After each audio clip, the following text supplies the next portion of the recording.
تو ہماری جو آزمائش ہے نا اس کا 100واں حصہ بھی صحابہ کو نہیں گزرنا پڑا، بلکہ ان کے لیے تو بڑی آسانی تھی، لاجیکلی لے جائیں گورے کی عدالت میں، ٹائم قیامت تک جے ثابت کرو۔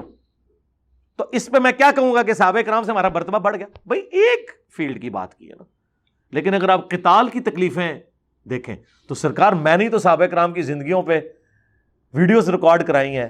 ابو ذر غفاری ہے جی، ہم نے ہی بتایا نا کہ کیا تکلیفیں تھی۔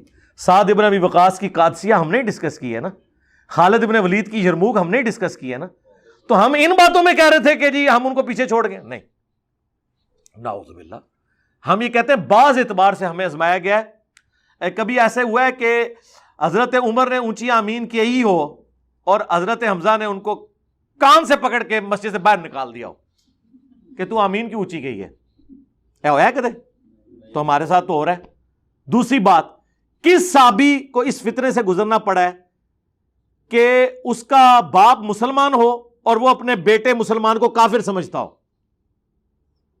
ہمارے سارے اسٹوڈنٹ کے ساتھ یہی ہو رہا ہے کہ وہ بیچارے کتاب و سنت پہ آتے ہیں، ان کے ماں باپ ان کو گستاخ سمجھتے ہیں، اور اس سے بڑھ کر وہ بیٹے اپنے ماں باپ کو ابھی بھی مسلمان سمجھ رہے ہیں، اور ہے بھی یقیناً بابوں کے ٹائے چڑھ گئے۔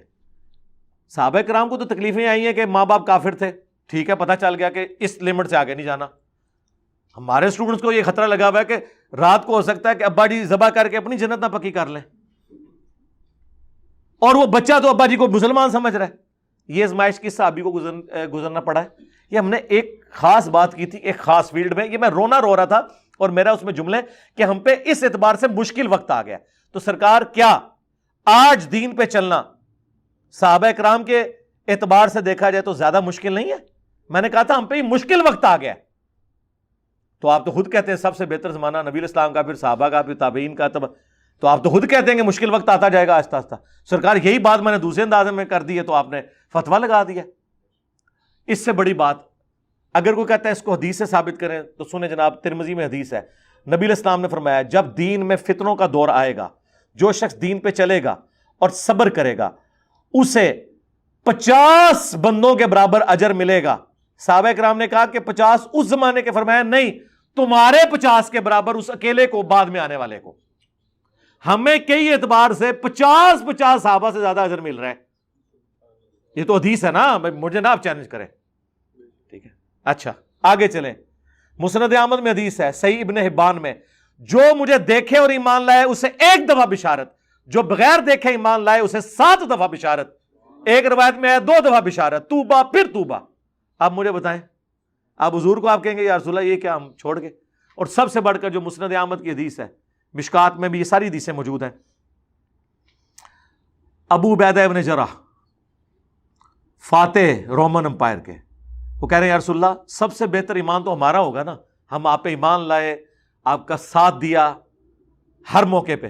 آپ نے فرمایا بہتر ایمان ان لوگوں کا ہوگا جو تمہارے بعد آئیں گے، جو مجھ پر ایمان لائیں گے حالانکہ انہوں نے مجھے نہیں دیکھا ہوگا۔ تو سب سے پہلے تو حضرت ابو عبیدہ ابن جرح کو اس مسئلے میں پروٹیسٹ کرنا چاہیے، یا رسول اللہ یہ کیا ہوا بعد والے؟ اور وہ جو مسلم کی حدیث ہے، یہ پورا ایک چیپٹر ہے مشکات کی 3 جلد میں، اس امت کے ثواب کے بیان میں، اس میں یہ ساری حدیثیں ہیں کہ نبی علیہ السلام فرمایا کہ مجھ سے شدت سے محبت کرنے والے لوگ وہ ہیں جو میرے بعد آئیں گے، اور وہ کہیں گے کاش ہم سے ہماری جان، مال، اولاد سب کچھ لے لیا جائے، ایک جھلک صرف حضور کی ہمیں نصیب ہو جائے۔ یہ نبی علیہ السلام نے صحابہ کو کہہ رہے ہیں، لے اور کتنی باتیں بتائیں آپ کو۔